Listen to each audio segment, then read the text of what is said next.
Next up, we have Sphelia with lyrics from the Tonelico 2 soundtrack. Once again, everybody, this is a Basterd's LFA, a layman-friendly analysis. I'm a professionally trained musician, a composer, and my objective here is to explain things in a way so that you don't have to be one to understand what is happening here musically. If you like the sound of that, make sure you're following the channel, subscribe to the channel, whatever term you want to use, like the video, share the video, leave a comment, turn on notifications, all that good stuff. Consider becoming one of them paid subscription members. We are looking into doing members only content for non-video game music. I'm still looking into that. And of course, two disclaimers. Number one, this is my first time hearing this track, so I will be pausing a lot, because I'm going to be pointing things out as I hear them. Number two, this is happening live on stream. This is recorded live on stream on a single take, so whatever happens. What is in my playlist? Which one? Alright, let's do this then. Let's see. Sphelia. Let's see what we got.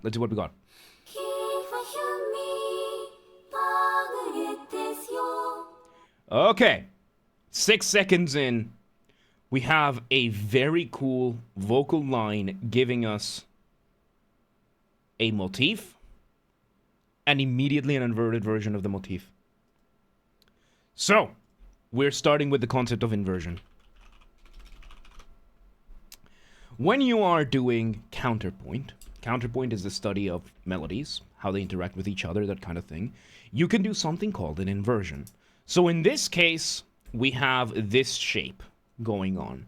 And if you invert it, then what you're doing is you're taking the shape and you're flipping it vertically. And there you go. That's what we're getting. The overall shape is now going backwards down. We are having a harmonized melody, which means we have multiple layers of the melody, making it sound like they're chords going on together. Of course, they don't count as full-on chords until a proper chord gets in.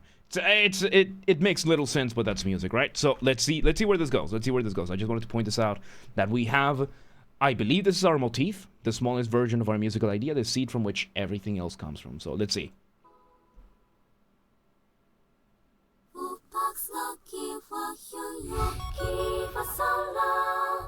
Ooh, okay, so we get a very lovely, like, it's not a pickup, it's like ending the phrase, and we start back again, and we bring a little, synth in the background doing an arpeggio. Arpeggio is you play a chord one note at a time, and in this case it looks like it went up and back down. Let's just see where this goes. This time it went up. Silence.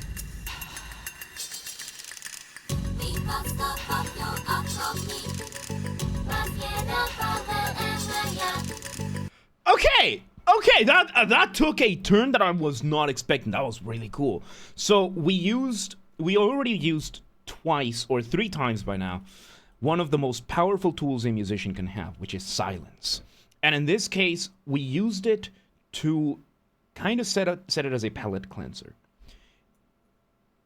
In this case, we used enough of that space to establish a new rhythm. We brought in the percussion to reset that rhythm, and now whenever we do something else, it's going to sound very different. It's very fascinating what can happen if you displace rhythm ever so slightly.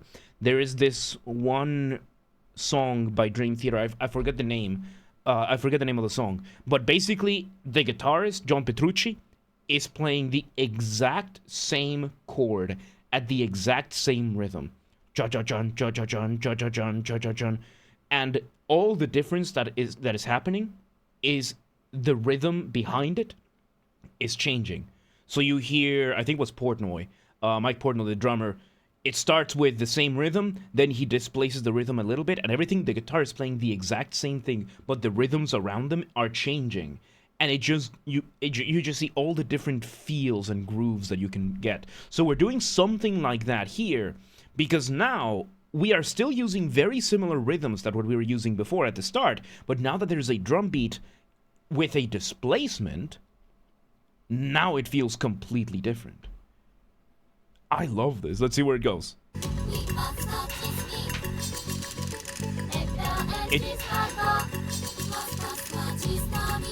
So yes, what is happening here is that we are getting, because this usually would be a very on the beat. This is straight eighth notes, or straight, these are very straight notes, right? So we're having like the vocal line, pop, pop, pop, pop, pop, pop.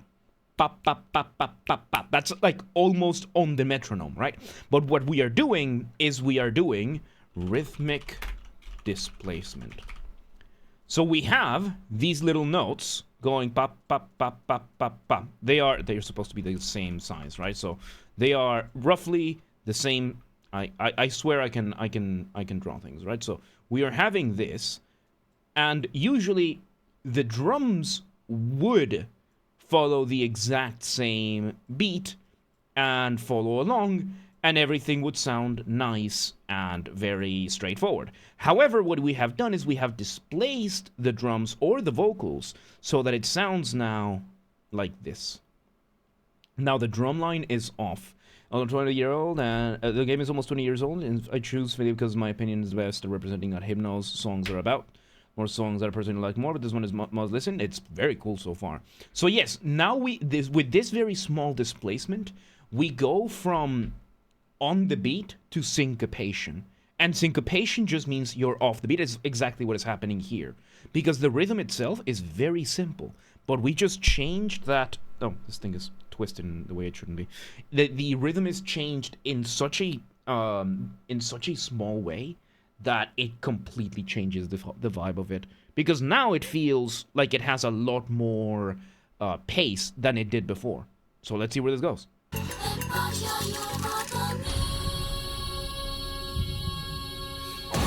Heartbeat behind.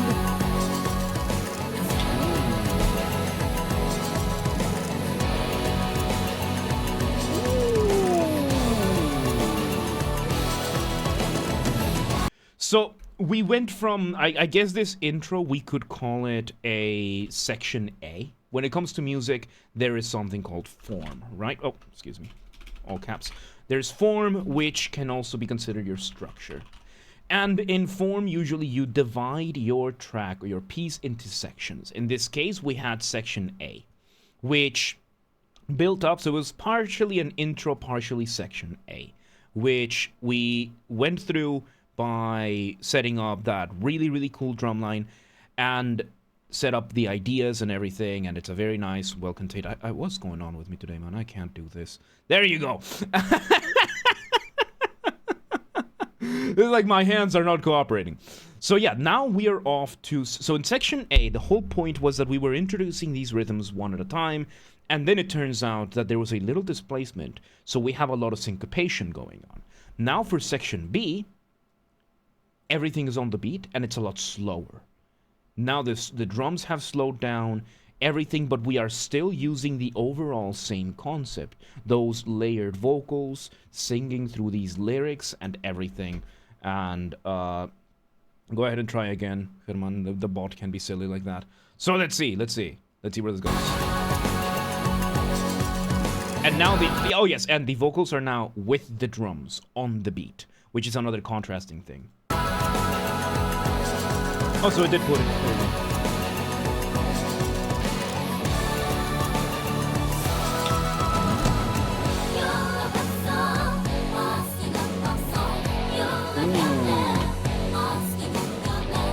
Okay, so now we've come to a variation of A.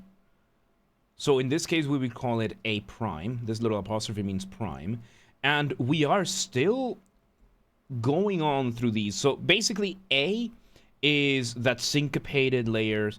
B is more, everything is more aligned, a little bit slower. Now we sped back up. We are in A. Of course, because this is a song, we could call these verses. So there you go. Let's see. Let's talk about this today, man. How you doing? And we introduced the electric guitar, which is fun.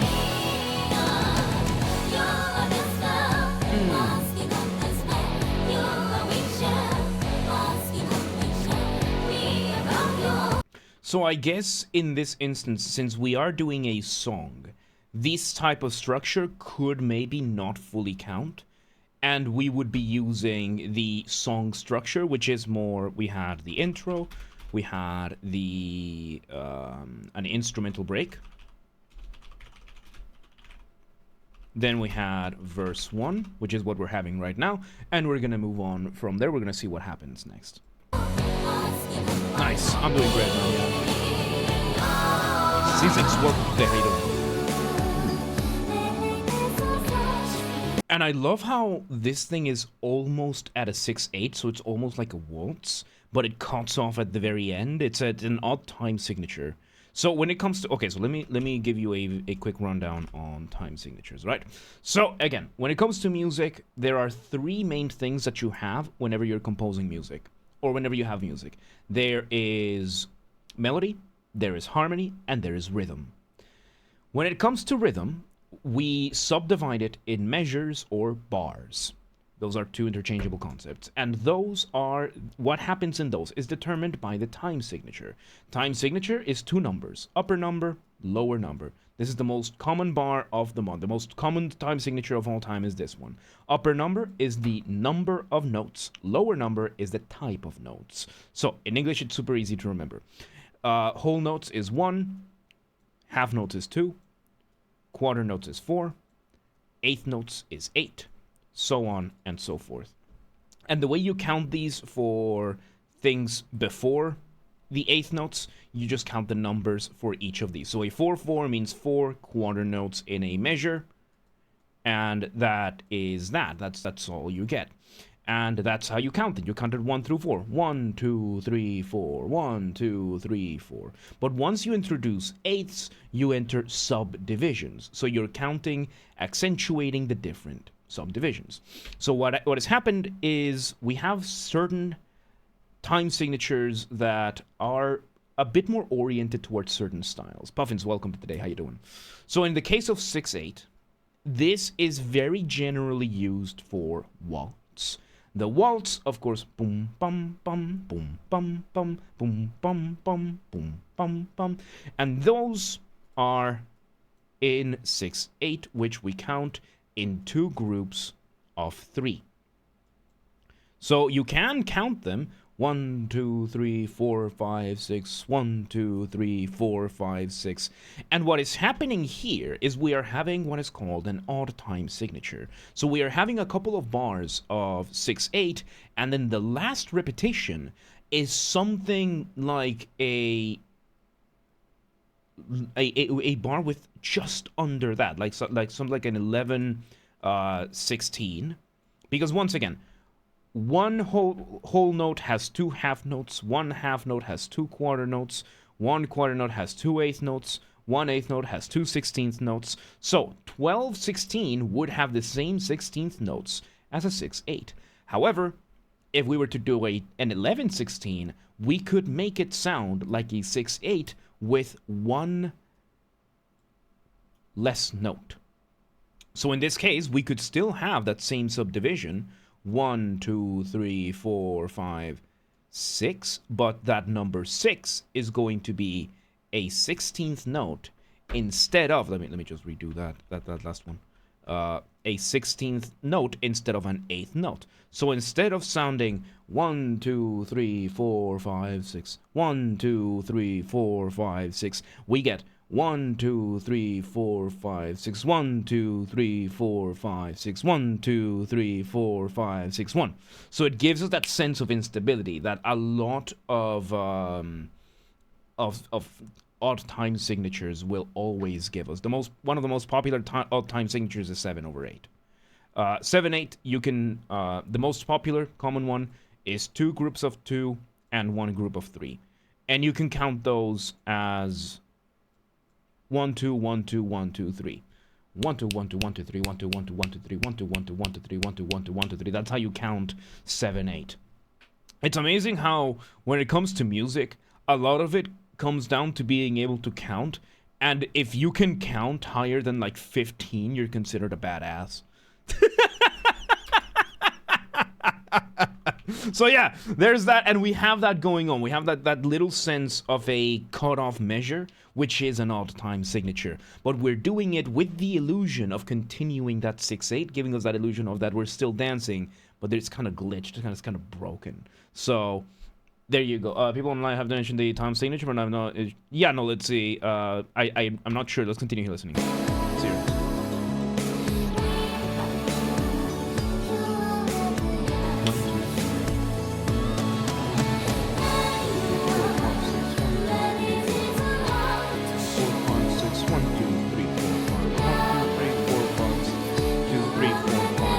Okay, so this one is in 11/6 or a 6/8 or 11/8. Sorry, 11/8. So 6/8 plus 5/8. That's what is happening here. So we are counting the bar. We have a bar of 6/8 with the regular rhythm. So the regular 1, 2, 3, 4, 5, 6. And the other one is just one less. 1, 2, 3, 4, 5. And you can write these either way. So you can write it as 11/8 and just get rid of this bar over here and just put it back here. Or you can do 6/8 plus 5/8. Or you can just do 6/8 and then the next measure 5/8. Same thing. But yeah, we're doing 1, 2, 3, 4, 5, 6, 1, 2, 3, 4, 5, 1, 2, 3, 4, 5, 6, 1, 2, 3, 4, 5. So yeah, the 11/12, I was a little bit off on. I thought it was a little bit more abrupt than that. But let's see where this goes, because this is beautiful. Alright, 80s. So in our structure, the way we had set it, now we're back to a variation of B, a variation of that break, which that break could be the chorus, which is fairly unusual for songs, because usually your song structure will go intro, verse, then chorus, then maybe another verse, stuff like that. But in this case, we had something like an intro, the chorus, then the verse, then the chorus. The difference between a verse and a chorus when it comes to songs is that a verse is more focused on going through text, and a chorus is more focused on the melodies, on the musicality of everything. And in this case, we are seeing that, right? Like how the verse is a lot faster, we're going through a lot more text, and the chorus is a lot slower with this with like 11/8 measure kind of thing. So let's see where this goes. Nice,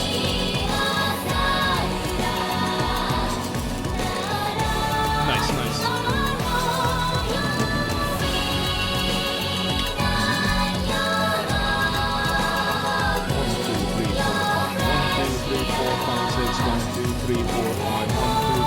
Yeah, it's really cool to see that. It's really cool to see that 11. That I'm gonna call it 6 plus 5. I'm gonna call it 6 plus 5 because the drum fully feels, because one of the things as a composer, whenever you're working on measures, what matters the most when it comes to determining the measures is when is your downbeat. There are times when there are things that will go past your bar line, but the downbeat is usually the first note of the measure. And in this case, the instrument that is giving us that downbeat is the drums. And the drums is not playing 11/8. Because 11/8 would be 1, 2, 3, 4, 5, 6, 1, 2, 3, 4, 5. 1, 2, 3, 4, 5, 6, 1, 2, 3, 4, 5. But instead, we are doing 6, 8 plus 5, 8. One bar of each. 1, 2, 3, 4, 5, 6. 1, 2, 3, 4, 5. 1, 2, 3, 4, 5, 6. 1, 2, 3, 4, 5. That is the feeling I'm getting with this. So if I were to write this, I would probably use this time signature over here. Like you can absolutely do that, and there you can notate it like that, and that way you can just go ahead and do the thing, and it's just a 3 plus 2 in the 5/8, and that's it. Very interesting rhythm, and I like it. I like that cutoff waltz like glitching. I love it. Let's see where this goes.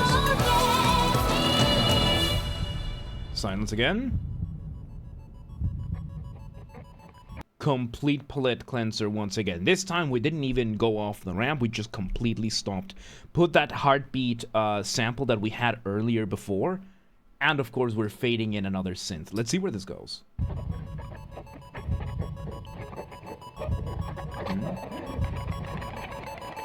It's kind of sound like, I don't know why, these sound samples remind me of Silent Hill. Like, it reminds me of like those like gross moments from Silent Hill when you're experiencing that like gore in the apartment building, when you're seeing those like really gross things. It sounds gross. I like it. It's cool. Let's see where this goes.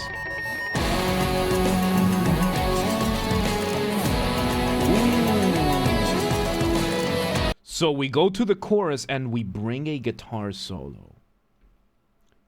Very nice. Very nice. Very nice. This sounds a little bit weird, but I'm not a big fan of songs with lyrics. Then you are not a fan of songs, you're a fan of, you like tracks. It is perfectly fun to be into instrumental music. Like most music composed in existence before the era of songs was instrumental. Like, you know, Mozart, most of what Mozart wrote was instrumental. So, yeah.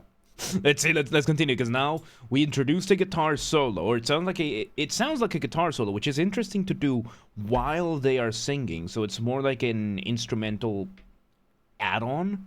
But then again, this song has broken a few conventions already, which I like. I like how they're doing it. So let's see where it goes.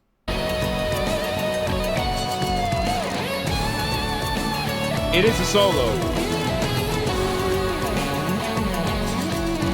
It is a solo. It's a solo and a chorus at the same time. The mad lad, the absolute mad lad that composed this, because usually the point of the solo is that you're giving the sole focus on one of the instruments, and you don't want anything else to get in the way. But this time, given the instability of this piece already, we are establishing the guitar as this independent entity that is doing whatever it wants. Interesting.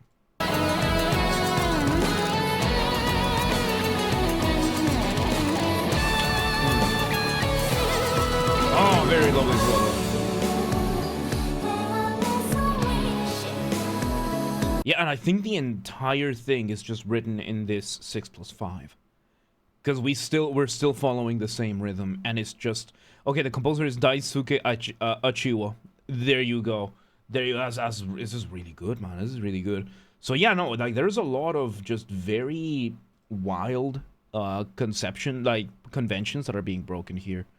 It's just wild to me that this is what's happening. So another thing to point out is the motifs are still kind of there, but we've kind of switched from that initial motif that we had more in the favor of the motif of the chorus. That's been what we've seen mostly. So it could be that the initial motif that we heard was a reduced version of the motif in the chorus, which reduced or reduction is when you take a musical idea and you make it shorter, and it's faster. You squeeze it to make it shorter, so you're still playing the whole thing, you're just playing it in a shorter amount of time. So there you go. It's not entirely in 11.8. I don't think so. I think the intro might have been in a couple of other things, but so far, for most of it, it's been 11.8. I wouldn't even say it as 11.8. I would say it's 6+5. So, you're welcome today. How you doing? Let's see.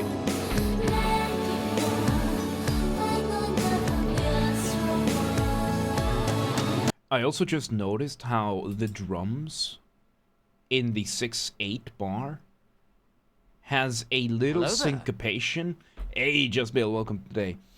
Is the drums has this little syncopation where it plays the second kick of the drums in that 6/8 bar a little bit earlier than it should, which causes the kicks to be evenly distributed throughout both bars, both the 6/8 and the 5/8. So it's one of the reasons why it sounds so smooth, because the kick drum sounds a lot more even. So in the bar when it has more time, it's syncopated, and in the bar where it isn't, it isn't. It's a weird feeling, man. It's a very weird feeling. It works. It works, but yeah, I just realized that's what's been going on. I like it.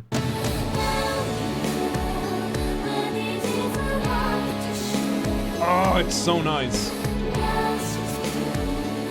So yes, one bar, it's one beat too early. The other bar, it's one beat too late. So when it comes to, yeah, let me illustrate this, because this is actually an interesting thing. So we have 6/8 plus 5/8 in these bars. So we have 1, 2, 3, 4, 5, 6.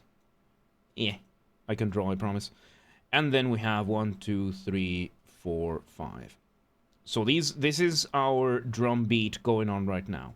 And the kick drum is hitting 1, 2, 3.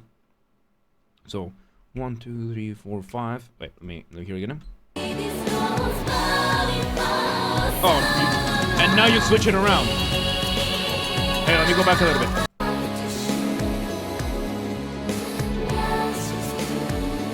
So yes, they are both kicks are happening on the 5th beat. So we have the 1st and the 5th beat, but because this one is missing, so the kick is happening at the same time, both times, because this one is not happening.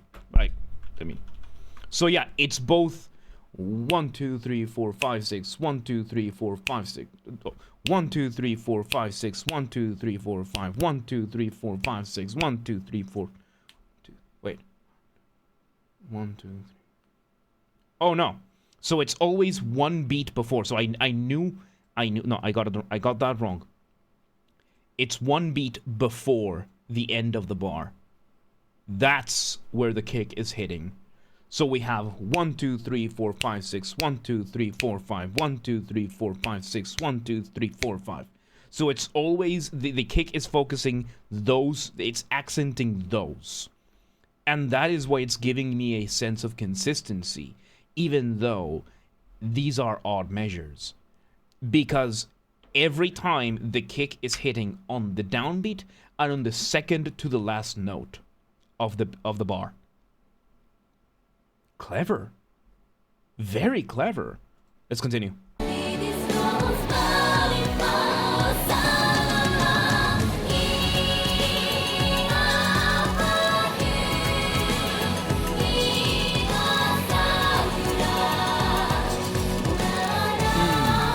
Very nice. We'll bring this again. And a very, very good way of bringing a climax. Of course, we sped up the drums. Now it's hitting a few more kicks. And we repeat the chorus. Repeat the chorus, add an extra couple layers, and there you go. Oh, this is beautiful.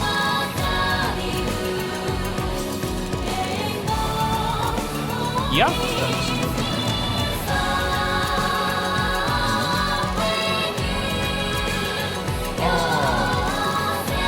Yeah, like it's still, we are repeating these concepts and we're just adding a couple of extra little beats and pieces here and there, like an extra layer, just accentuating what is already happening.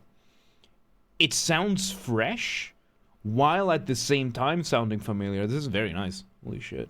Reminds me of Nier Automata. And we bring the guitar back, nice. So yeah, we are bringing as much as we can from the entire track, which we just brought the guitar back, and we're using that as well. And yeah, the voices remind me of Nier Automata a lot of the soundtracks used there. I guess it's a Japanese thing, cause now I can't unhear this part of the Nier OST. I know, same here. Cause it sounds like something that would be there, yeah. Guitar going off with that solo, very nice.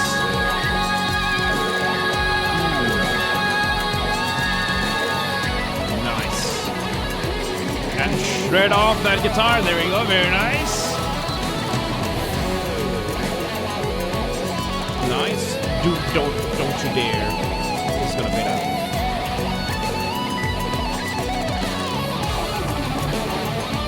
This is so gonna fade out because now we're in outro territory. There has been no change in the composition. Because usually when you have an outro, you will have some sort of major change. We are still going with the guitar. This is gonna fade out. I was wrong! There you go! Okay, there you go. That's how you do it. Don't you dare fade this out. I swear, if you fade this out, I'm gonna freak out. There you go. Okay, there you go. There you go. So, we did not fade it out. Did I just counter jinx this? So yeah, there you go. There you go. So we decided to do the thing that I say you should do to avoid a fade out. Just cut it off. Just cut it off. We bring back that synth that we used for transitions earlier. And that's it. There you go. There you have it. That was Tonelico from the Tonelico 2 soundtrack. That was a trip. That was a trip, man. That was awesome. That was awesome. So, there you go. There you go. There you go. Once again, everybody, this has been a Basterd LFA. I hope you enjoyed watching. I hope I have explained things in a way so that you don't have to be a professional musician to understand what's happening here musically. Make sure you're subscribed to the channel, follow the channel, whatever term you want to use. Like the video, share the video, leave a comment, turn on notifications, consider becoming a member, paid subscription kind of thing, support the channel that way. And if you want to request a song and you are not on the live stream, link to the Discord down below. Follow the channel verification and follow the instructions on the LFA request channel that has the pinned comments. Pinned comments there has the instructions.